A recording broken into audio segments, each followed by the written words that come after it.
Today's program will feature our keynote lecture, followed by questions and answers, and then after the Q&A session, we'd ask that you remain with us for just a brief presentation. We'll conclude the afternoon with a reception out in the lobby outside these doors.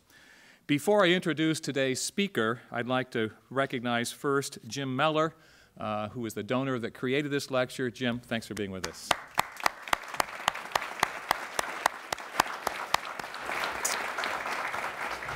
We're always very pleased when Jim can actually travel and be with us for the lecture. MOOCs, as you likely know, is the shorthand for Massive Open Online Courses.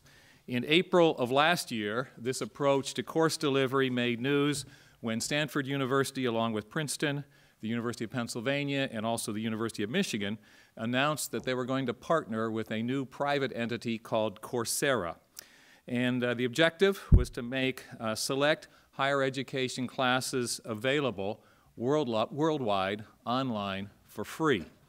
More recently, Michigan Engineering has established an objective as a component of the Victors for Michigan campaign to enhance the student experience by creating classrooms of the future, and undoubtedly some of these will be using courses from Coursera and online education. Another relatively new online startup that you mostly have probably heard of is edX. This was formed as a collaboration between Harvard and MIT and has now been joined by a host of other universities, including Berkeley and the University of Texas System. There are other MOOCs platforms as well, and so we have a revolution unfolding before us.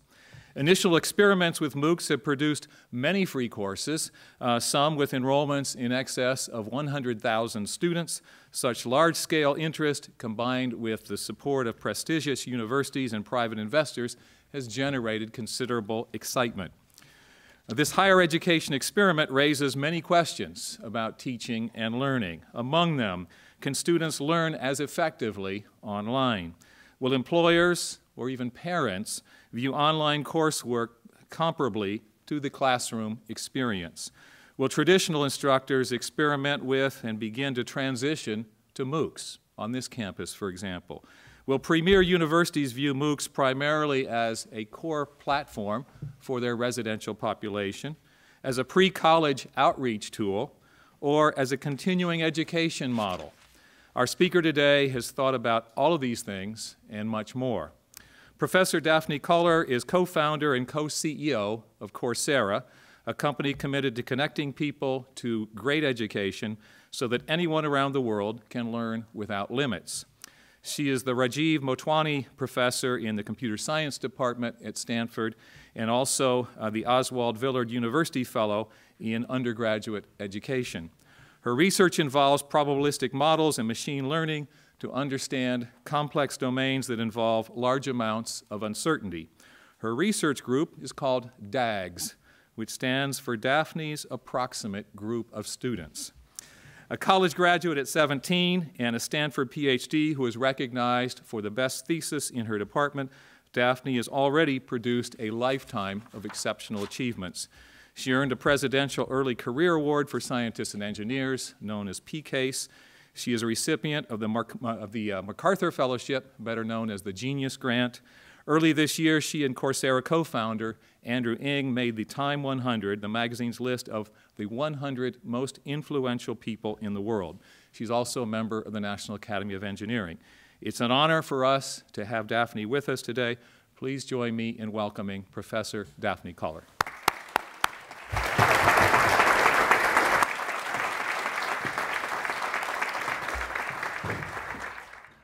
Okay, so they've already mentioned the starting point for this effort as our launch in April 2012, and while I think that is in some sense the starting point, you can date it back a little bit earlier to September of 2011 with a grand experiment that we conducted at Stanford University to take 3 graduate level courses in computer science and make them available to everyone around the world for free.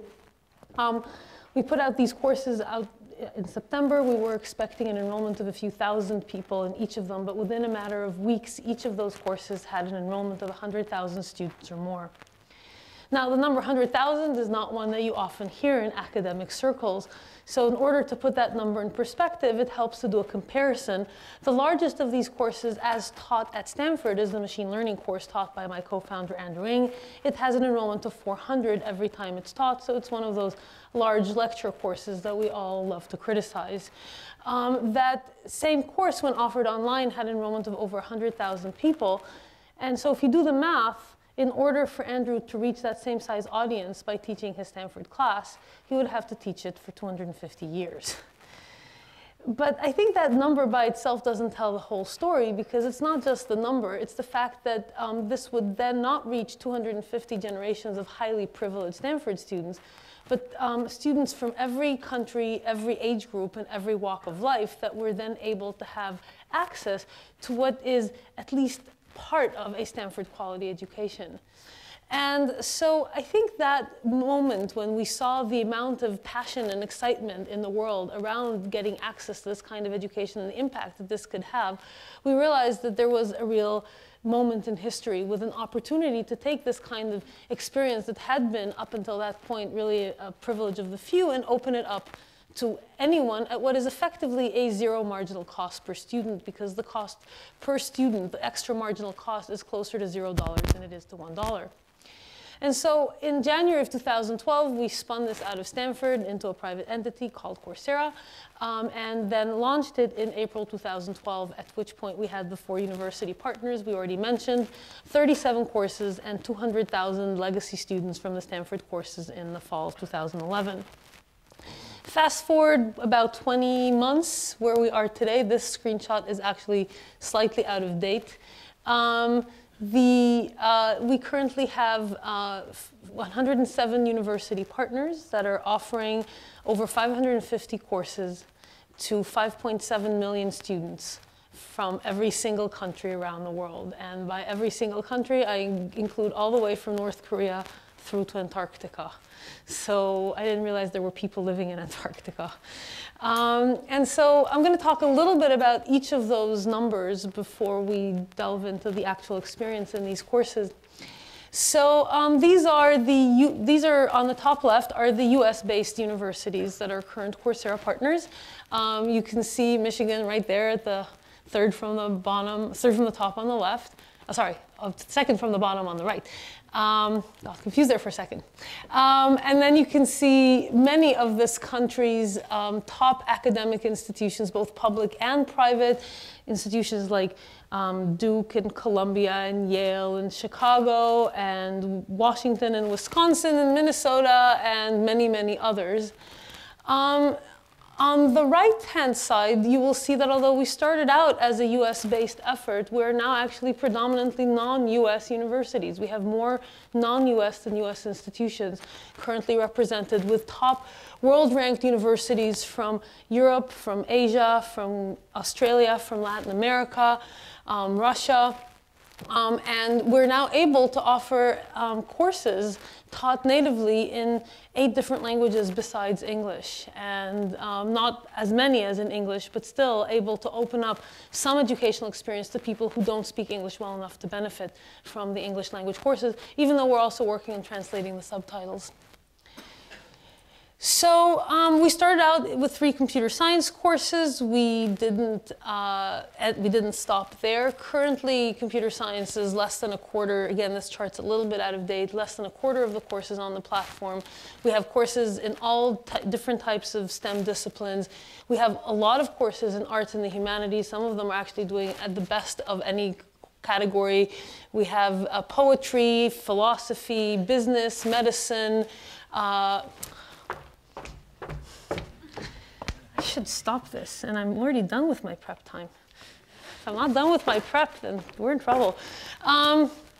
Okay, and so these are some of the categories. I'd like to highlight one category specifically because it's different from all the others. People constantly ask us, you're delivering some great courses in the field of higher ed, but in many parts of the world, including, unfortunately, in some parts of the United States, the educational problems begin a lot earlier than higher ed. They begin in primary and secondary education. What are you doing to fix those problems? And we don't think that what we have is the right educational experience to teach a 7-year-old how to read. But because for that you need a teacher. But maybe one way that we can make a dent in the problem is to actually teach teachers to be better at teaching our children. And so we've partnered with some organizations. Some of them are specializing in teacher education, and others are top-ranked schools of education, including the one here at Michigan, to offer teacher education courses that are aimed at all sorts of different areas. And some of them are very US-specific, like the Common Core, but others, for example, are aimed at basic skills for teaching, for example, in the developing world. So the last thing I'd like to talk about is the students. And I could literally stand here for 3 hours just reading student stories one after the other, because we get dozens or sometimes hundreds a week via email or via the discussion forums. But I'm going to just highlight a few examples just so that to illustrate the breadth of access that these courses provide. So this is Amanda from Dominica, who wrote to us saying that Coursera makes studying easier for me. I could sit at home and learn like I'm at school. No distractions, just me, my headphones, and my books.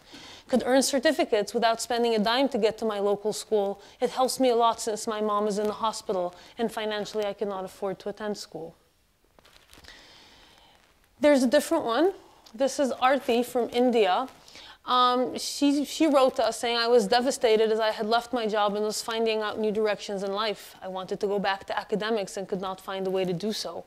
One of my friends recommended Coursera and it was like a new life to me. I was thrilled to see so many courses and so many ways of learning. I got admission into one of the premier schools in my country and I could continue my academics. She's actually an engineering student who got admitted to one of the IITs. Jose from the Philippines saying he took the class on experimental genome science. This is a Penn class.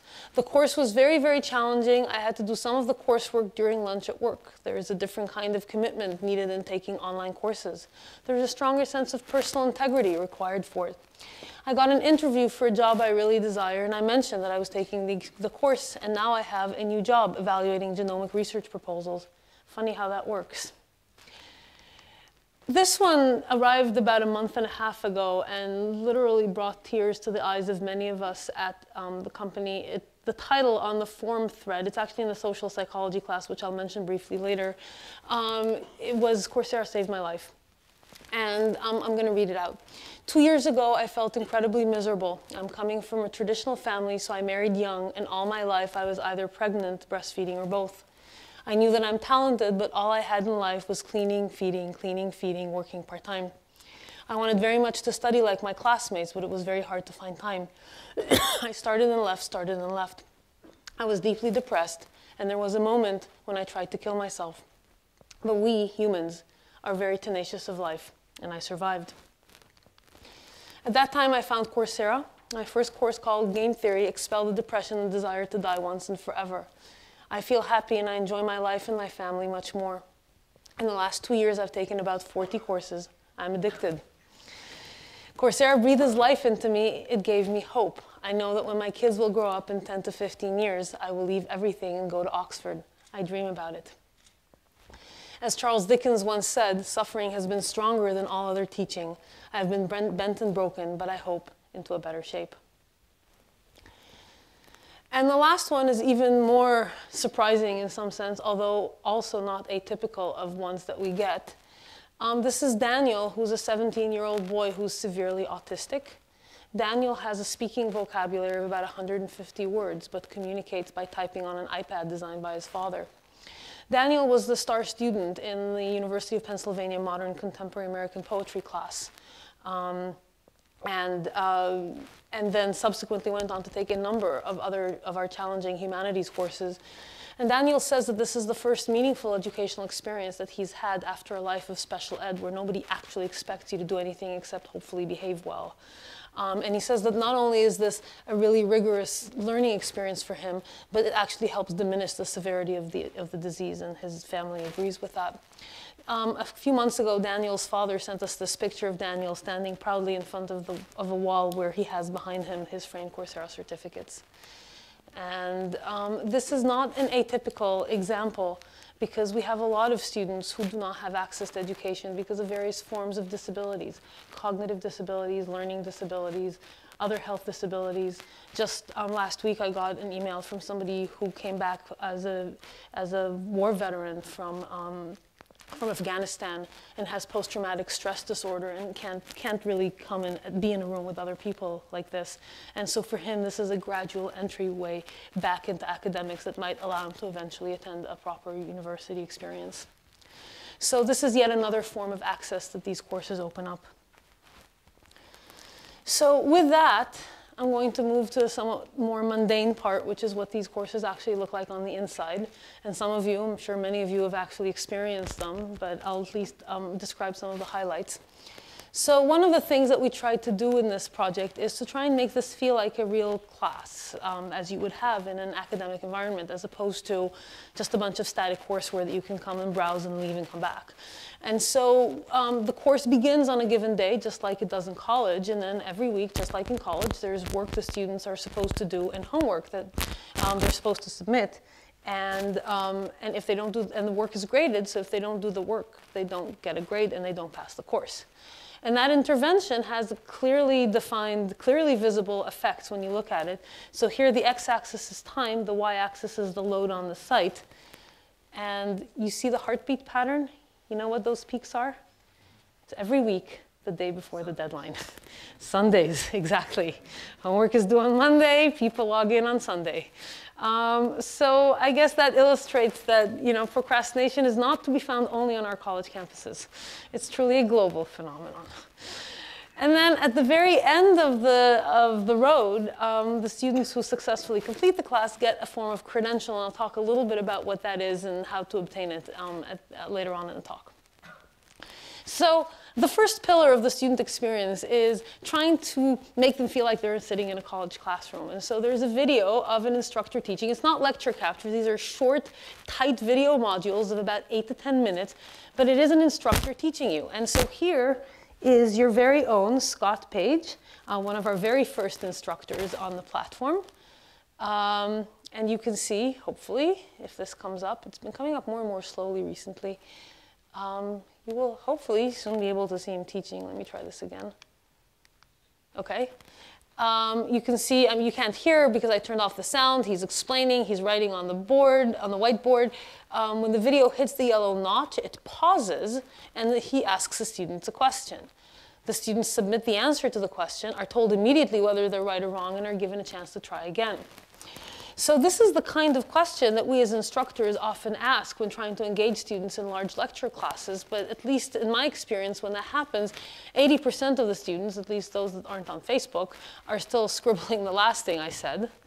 And then there's the smarty pants in the front row, always the same guy, who answers the question before anyone else has really even had a chance to realize that the question had been asked, at which point the class moves on. Why is this doing this? So here, every single student engages with the material, which gives rise to a much more interactive experience. People use this capability of having the video pause and having some activity embedded in the video in a variety of different ways. Some use it to point out to other materials. Here, for example, is a different usage in Dan Ariely's Guide to Irrational Behavior class. And what he uses this is to survey the students about a discussion topic that he's engaging in. And when the students submit their answer, they're given the survey responses of all of the other students in the class, tens of thousands of them, so that it kind of feels like an interactive clicker question in the classroom. Now, of course, these baby questions in the lecture is not where the real learning happens. That happens when students do the weekly homeworks. And that, of course, imposes a challenge because you can't, how do you grade the work of 100,000 students when your institution refuses to fund 5,000 teaching assistants? And so I don't know why they wouldn't, but. And so how do you do grading at scale? And there's two mechanisms that we've put in place to do that. The first of them being auto-grading by a computer, so having a computer do the heavy lifting. So in addition to good old multiple choice, which is what everyone naturally thinks about, there is also short answer questions like you saw in Scott Page's video. There is the ability to grade math expressions based on semantic equivalence rather than syntactic identity, so the computer automatically knows without having to be told by the instructor that 0.5 times x is the same as x squared over 2. And anything that has a structured output, be it a computer program, a computer model, an Excel spreadsheet, can also be auto-graded by a computer. And so you can actually do some pretty impressive different types of work in the context of these courses that significantly transcends simple regurgitation of memorized multiple choice answers. So let me show a couple of examples of really interesting uses of this type of technology. This is a course by Professor Mike Schatz from Georgia Tech, who taught a class called Introductory Physics 1 with Laboratory. Now, you're sitting there saying, how could you do a lab class when some of your students are in Ghana and Bangladesh and so on, they don't have access to a lab? And so to address that problem, what Mike did is he had them do the experiment using objects that are found in their own environment, like balls and tables and things like that, and then report on the results. But that, of course, imposes the next challenge, which is the computer has no idea what the mass of the ball or the friction coefficient of the table is, so how do you know if the student's measurements are right or wrong? And so what Mike did is he had the students record the experiment using their cell phone, and then developed, I don't know how many of you can see the little red dots on the arc of the ball, image processing software that runs on that, that runs on our servers, that when you upload the video, it actually traces the track of the ball and computes all of these accelerations and velocities and so on, that you can use as ground truth for grading the student's own measurements. And so this is now the application of auto-grading to basically physics done in the wild, which is a pretty cool and neat idea, and Mike deserves a lot of credit for this really creative use of the technology. Other things that one can do that really transcend the boundaries of what you might think can be done in online courses is, for example, this is the Python programming class from Rice University, another awesome class. And they have a Python interpreter that interprets into JavaScript and runs in the browser, which means that they do immediate grading of the Python assignments as the student is programming, which gives them immediate feedback. And they actually have all the assignments be computer games, which really engages the students because it's all very visual. And so it's actually a really cool example of, again, the integration of assessments directly into the student experience. Now, the nice thing about auto-grading is that it doesn't just provide scalability advantages. It also has other advantages from pedagogical perspectives. So specifically, unlike in a traditional assignment, where between the time that a student learns the material, submits the homework, and gets the graded homework back, weeks can elapse, by which point, even if they find out that they didn't understand the material, they're not going to go back to material that's 3 weeks old and relearn it. Here, the feedback is immediate. And because it's immediate, we can also give them an opportunity to try again and resubmit the same work, maybe with a slightly different random perturbation. And so that gives rise to a much better learning experience, and also allows them to to engage in what we call self-induced mastery learning, which means that students are naturally motivated to resubmit if given the opportunity to do so. And you can see that here, the x-axis is the potential for improvement, how far away the student is from the optimal score for that assignment, and the y-axis is how likely they are to resubmit. And this is from 29 courses that offer that capability, so aggregated over a very large number of students. And you can see that the students who need the most help are the ones that are most likely to resubmit, which is exactly the behavior that you would like to see. Now, of course, that begs the question of, that's great that they're doing better on this assessment, but does that mean they actually learn the material better? Because maybe they're just trying and eventually they end up with a better score. And the answer is that it actually does seem to help, and there's pretty detailed analytics that I'm not going to show you because it's pretty intricate to do the experiment right. But basically, students who engage in the self-induced mastery-based learning don't just do better on these formative assessments, they also do better at the end of the course in the final exam. And so this does seem to give rise to better learning outcomes for students. Now, that's auto-grading, but that only takes you so far because there's a lot of different types of assignments that computers currently cannot effectively grade. And that includes anything that is sort of written work that is longer than a few words, or design problems, or critical thinking questions, or also musical performances. And so to address all of these, we put in place a mechanism called peer grading. Peer grading builds on two types of technology. It builds on a technique called calibrated peer review that was devised at UCLA, combined with ideas from the realm of crowdsourcing, which is the technology that makes things like Amazon Mechanical Turk or Wikipedia work. And by putting some of these ideas together, what we developed is this mechanism called peer grading, in which the students are provided, after submitting their own work, a grading rubric that is designed by the instructor. And the instructor tells them exactly what to look for and how many points to assign to different types of mistakes or different things that are in the piece of work. And they are trained in the use of that rubric on a bunch of dummy assignments or pre-graded assignments. And when they demonstrate the capability to do the grading well, they're allowed to go grade the work of their peers. And so you can see here, for example, here's the assignment, and this is the kind of peer grading rubric that they're given. And this, for example, is one of our teacher professional development courses by the Museum of Modern Art in New York that teaches teachers how to prepare an art lecture. And you can see that the assignment here is actually to construct a lesson plan. And so what effectively happens here in the peer grading process is that the students, in this case the teachers, are getting feedback from other teachers in their discipline, which is a really good way of building a community and a critique among professionals in the same discipline.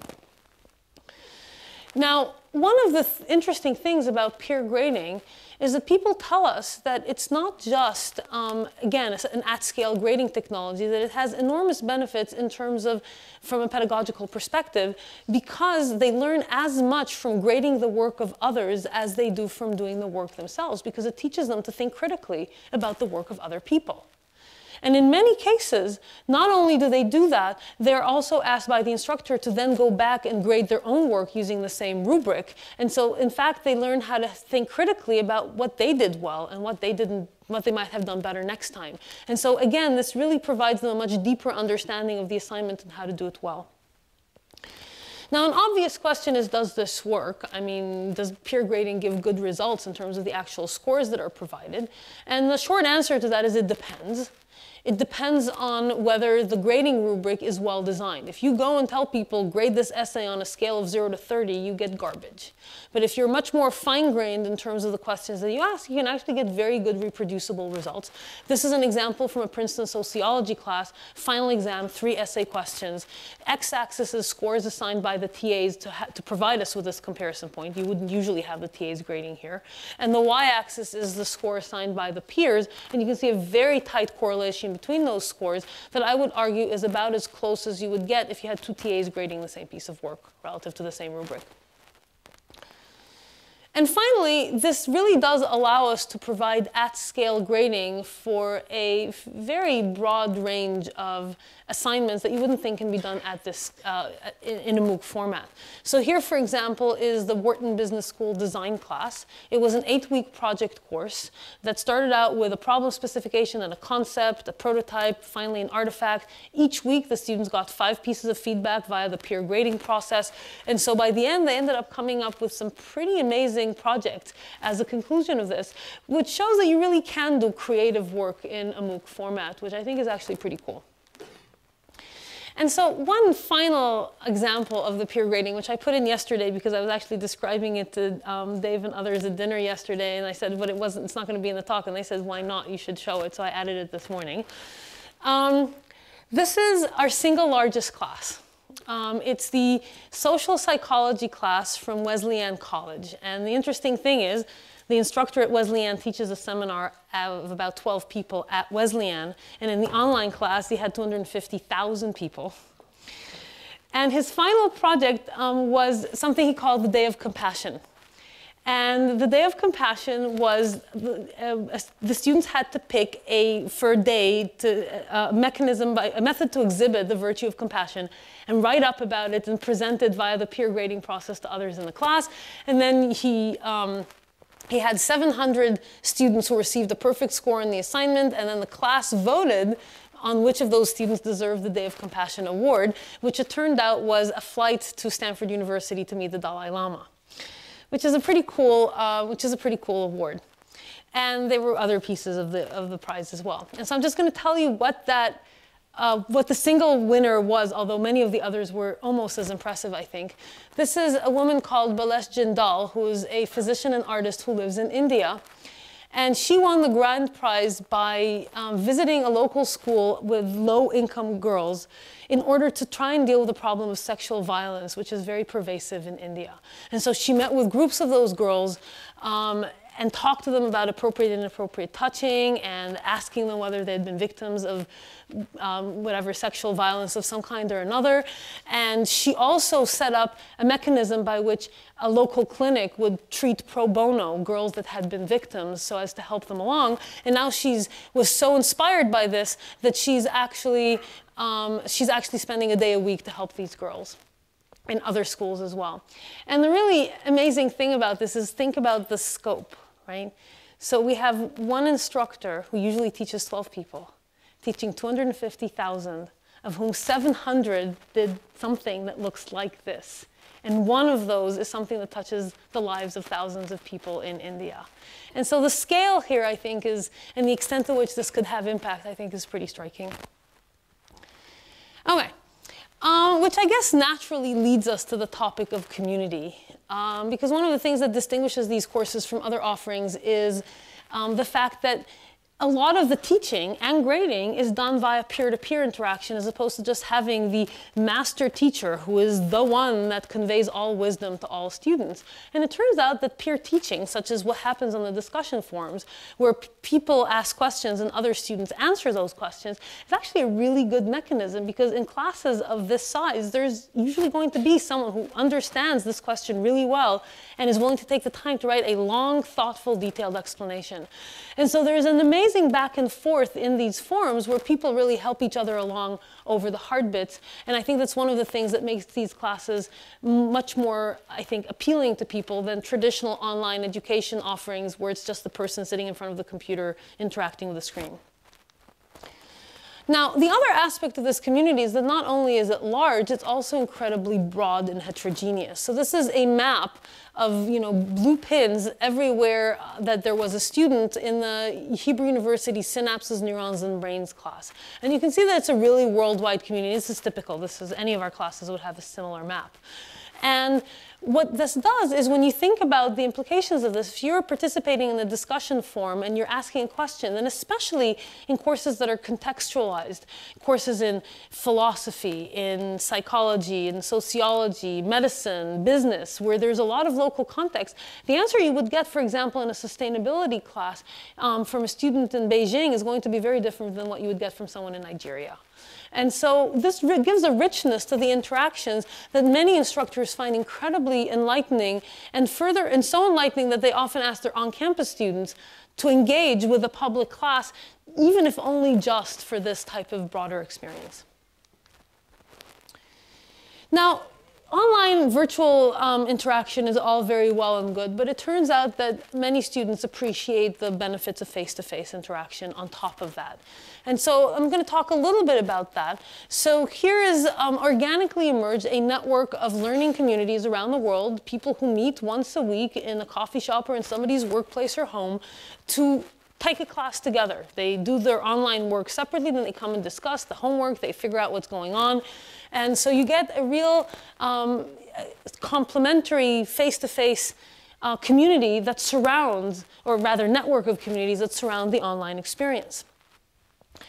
Now, one such community that I'd like to highlight, I think, is one that is of particular relevance in this audience because, Ohio and Michigan are somewhat similar in terms of the demographic breakdown. This is a group of students who are not among life's most fortunate. These are middle-aged women mostly minorities, with only one of them has a college education. All of them are working in either low-paying jobs or are currently unemployed. They came together under the supervision of this woman on the top left called Sharon Watkins. She basically acted as a facilitator for this group. She brought them together. They together picked a class, as it happens, one from the Darden Business School at the University of Virginia. And here's the interesting component of this. 10 of them started this class, 9 of them finished it, and 6 of them passed an MBA level final exam. And this is despite the fact that Sharon Watkins is not an MBA, doesn't have business background. She mostly acted as a facilitator for the group discussions, and I'll come back to that in just a moment. And so this is, I think, a really striking example of the potential of having really high quality online content augmented by a face-to-face interaction. So to basically leverage on that idea, which was very inspiring, we set up, announced at the end of October, what we call a network of learning hubs. And the network of learning hubs is something that we did in collaboration with the US State Department, but also a number of other organizations worldwide. And it's a bunch of these little sites where students come in once a week, get access to high quality internet, and can have study groups facilitated by an expert as part of that experience. And the facilitator in the embassies is an embassy official. In other places, it might be a Fulbright scholar who came back to their country and wants to give something back, or maybe a retired high school teacher. So this is the network. Currently, we have 30 of these learning hubs in 24 countries across 5 continents. But since this was announced about a month and a half ago, we've had over 50 organizations reach out to us and volunteer their facilities and their facilitators in order to make that kind of experience available to a much larger number of people. And again, to emphasize, this is free to the students. The facilitators are not getting paid, and neither are the owners of the premises. Which I guess brings us to the question of revenue, which I'm sure it must be in all of your minds, is where does the revenue for this come from? And how do you provide a free education to people while still making this a sustainable effort? And so one mechanism, the one that we've put into place so far, there's others that are in the pipeline, is basically the verified credential, the verified certificate. So students who elect to do so, and it is entirely optional, access to the course remains free, can sign up approximately in the second week of the course for trying to earn a verified certificate. They identify themselves using a picture ID, which is compared to a webcam photo, and at the same time they set up a biometric profile, which in our case uses keystrokes. It turns out that if Dave and I type the same phrase, the rhythms are going to be very different, and it's impossible for Dave to try and teach me how to forge his typing. How do you explain that to somebody, right? And so it turns out to be a pretty good biometric signature that we can use to identify people in a lightweight way when they log onto the platform, and allows us, if they then successfully complete the course, to give them a certificate that has more substance to it and that specifically carries the university brand. And I'm glad to say that the University of Michigan is participating in this program, and it's going really well. And the cost for this is relatively low. It's about $50 on average. Some are 40, some are 70, but that's about average. And people opt into this, and it turned out that in the first 7 months after we launched this, and this was relatively ramping up slowly with a lot of universities still not on board, it made over $1 million, and we've ramped up since then considerably. And so this could be an interesting sustainability mechanism. Okay.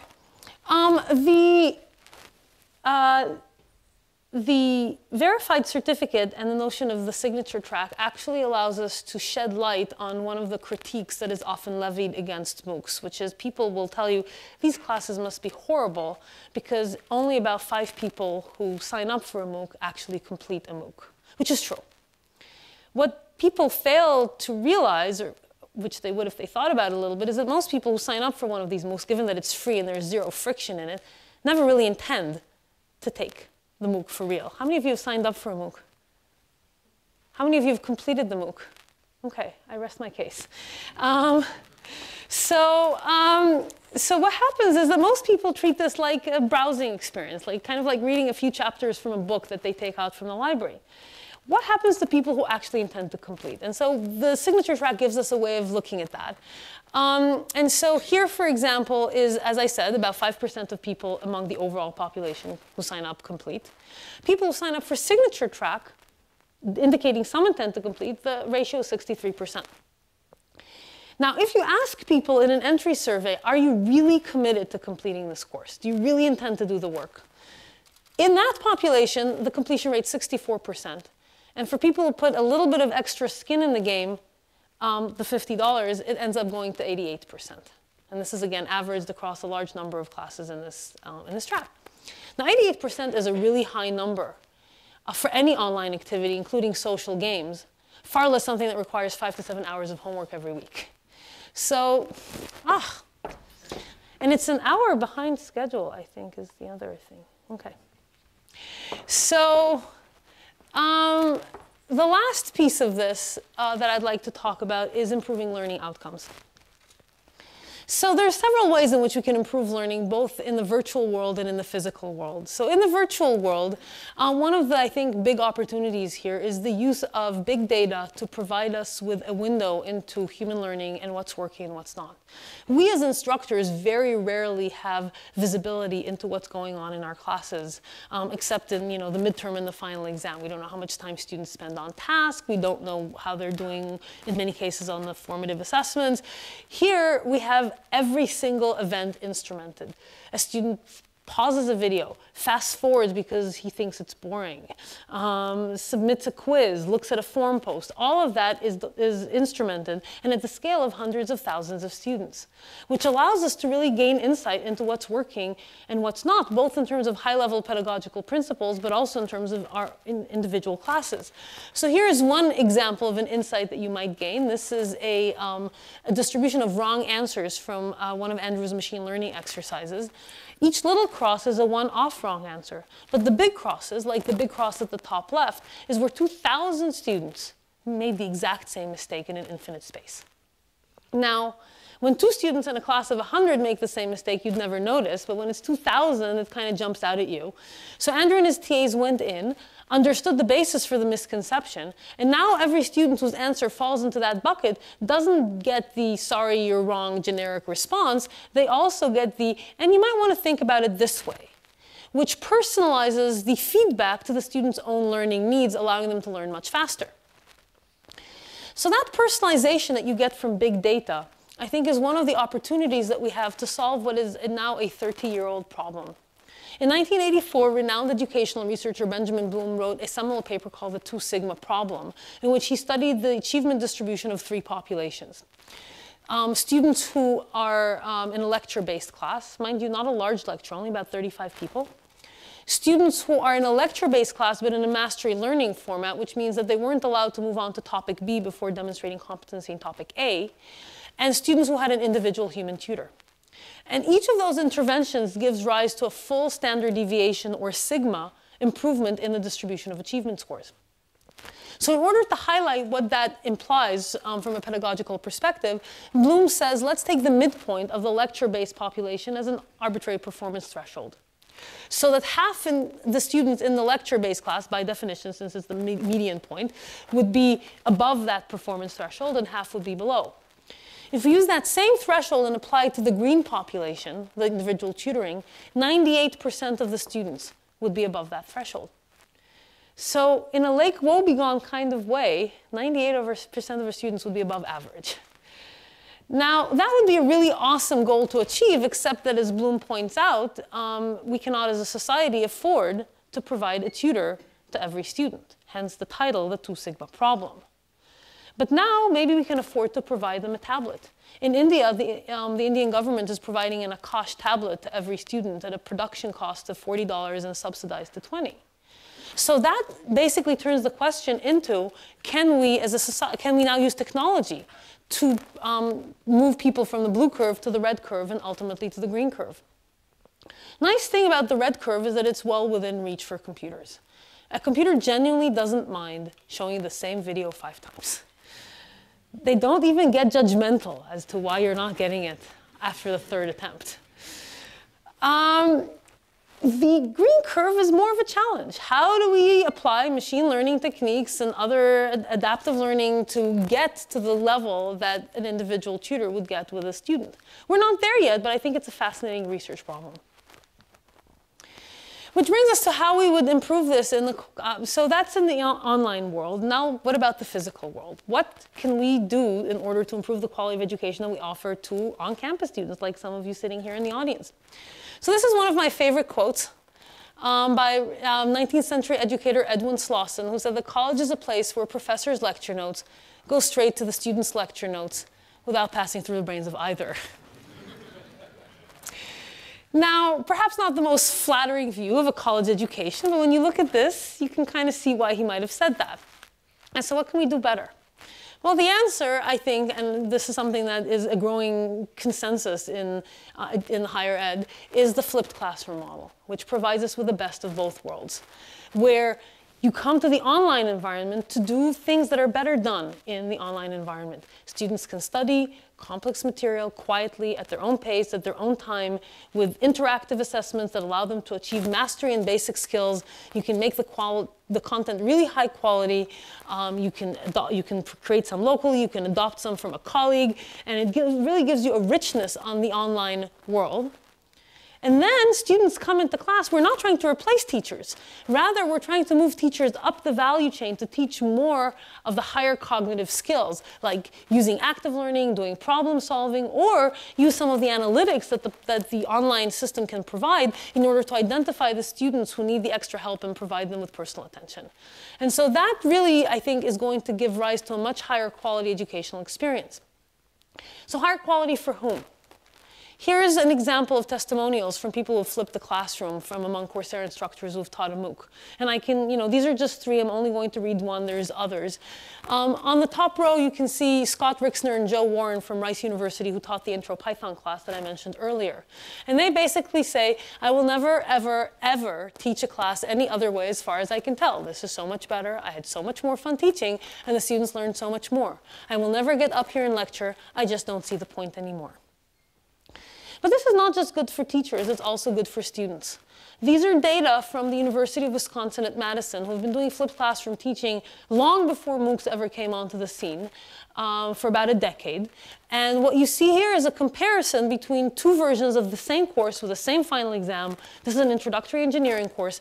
Left-hand side is traditional teaching. Right-hand side is students who were taught in a blended format. And you can see that the major effect of this is to take students who are below a C grade, basically the failing students, and move them over into the right-hand side of the distribution. They reduced failure rates in these introductory engineering classes from close to 30% to less than 5%. And these numbers are consistent in other flipped classroom experiments that we've heard in other places. And so I think this is a really important way in which we can improve the quality of education that we provide to our students. I'm actually going to skip past this. So that brings me to where next. This is the last section of this talk. So this is an observation that was made by one of our instructors, Christian Turwish, who's from the Wharton Business School, who taught an operations management course, and whose final lecture in that course is a case study of MOOCs. And in that lecture, which by the way is available on YouTube and is a really great lecture, Christian argues that education by force is a trade-off along a Pareto optimal curve, where one axis is faculty productivity, how many students an instructor can teach per hour, versus student learning outcomes. So if you look at standard large lecture teaching, it's actually pretty productive. You can cover 300 people if you have an auditorium large enough. But the student learning outcomes are, as we discussed, so-so. Individual instruction, like in office hours, great learning outcomes, extremely unproductive in terms of faculty time. Christian argues that MOOCs and technology basically put us on a whole new Pareto optimal curve, and it's up to us to decide how to use it. So, for example, we can take the quality of instruction that you get in a large lecture hall and basically take that same quality and provide it to hundreds of thousands of people around the world at almost the same cost. And so that doesn't improve learning outcomes, perhaps, but it certainly improves productivity. Or you can take the same amount of work that an instructor currently puts into preparing content, delivering content, and grading homework, and instead use their time much more focused, in a much more focused way in, say, a blended learning format. And that, as we've seen, improves learning outcomes. It might not improve productivity. But these are just 2 points along this spectrum, and it's up to us as institutions and as instructors to decide where on this spectrum we want to sit in terms of trading off these 2 things. And it's not going to be a one-size-fits-all solution. Different populations of students are going to call for different points along this curve. Another observation that Christian makes in that same video, which I think is also an interesting one in terms of what it tells us about what these courses are and what they achieve, is this. There's a concept in business called the blue ocean strategy. And what the blue ocean strategy is a mechanism by which new entrants coming into the space don't try and compete with the incumbents on the attributes that the incumbents are strong at, but rather optimize for a completely different set of attributes. And by doing so, they appeal to a population of consumers that are currently unserved by the existing models and are effectively non-consumers. So in the case of higher ed, the incumbents obviously are universities like the University of Michigan. And if you look at this sort of axis here at the bottom, there are various things that people might care about: faculty quality, the community of the students, campus ambiance, access to faculty, price, or flexibility. The green graph is how an elite university like the University of Michigan might place on these different axes. Faculty quality, student community, campus ambiance are great. Access to faculty a little bit lower, but still pretty good. Price and flexibility, not so great, right? MOOCs, on the other hand, faculty quality is great because we're leveraging the same faculty. Student community, maybe not as great. Campus ambiance, non-existent. Access to faculty, moderate to non-existent. But price and flexibility are awesome. And so this appeals to a completely different constituency. And so if you look at what that implies, here's one graph that really speaks to that. If you look at who's currently the largest part of our audience, about 80% of them are people who already have degrees. The vast majority of them are never going to go back to school to get another degree. They are working adults. They're never going to be able to take 2 years off to come and get, say, a master's degree, or 5 years to do a PhD. And so for those people, this is an opportunity for them to basically reskill themselves as they move through life, realizing that what they learned in college 15 years ago is probably not remotely relevant at this point to their current job description, because most jobs that were available 15 years ago have changed drastically or don't even exist today. And there's job categories that exist today that nobody thought about 15 years ago. Like, what is a growth engineer in Silicon Valley, right? Anyway, so the point is, this is a way for people to learn new skills throughout their lifetime, as opposed to having the educational part of their life be completely separate from the working part of their lives. The final point I'd like to make about the people who are unserved by current methodologies is actually best summarized in the article by Thomas Friedman, who wrote up about this effort right after we launched in April of 2012. And Tom has quite a way with words, and so I'm just going to repeat his words verbatim. He says that big breakthroughs are what happen when what is suddenly possible meets what is desperately necessary. So what is desperately necessary? Here's an example. India wants to increase post-secondary completion, college completion, from 13 to 30%, to put it somewhere in the spectrum of OECD college completion rates. You can't run a 21st century economy on 13% college completion.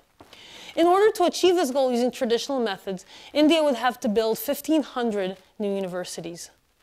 Now, even if you ignore the somewhat daunting logistics of building 1,500 campuses in India, part of the problem is that even the current colleges in India, even the best ones, and certainly once you go down, don't have enough qualified instructors.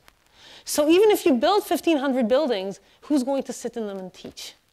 And so the interesting thing about this problem is it's not one that can be solved within our lifetime, because you cannot create, no matter how much money you throw at it, because you cannot create human capital that quickly. And so if you want to give people who want an education something within their lifetime, you're going to have to find a different solution. And so that leads us to the suddenly possible, because this chart's a little out of date. Currently, only 30% of our students are actually in the United States. 40% of them are in the developing world, sometimes in those colleges in India where they're not being taught by non-existent instructors. And so this really gives us an opportunity to take an education that has really been available only to a handful of highly privileged people like those of us in this room, and turn it into something that is much more of a basic human right in these countries. And so I'd like to end this talk with an anecdote.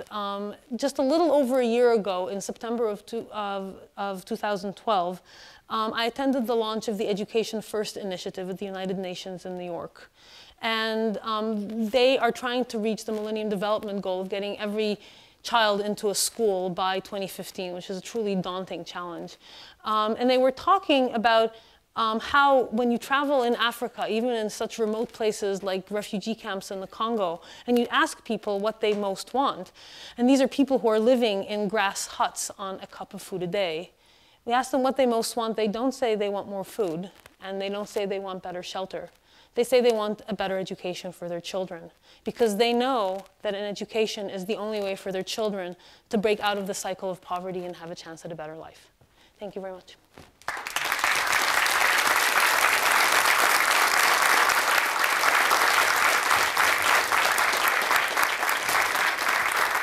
Horvitz, beforehand we were talking back and forth, and I said, oh, that reminds me of such and such, and he says, oh, let me remind that, I want to look that up. And I said, yeah, Eric, you could Bing it. And he said, no, I want to find the answers, I'll Google it.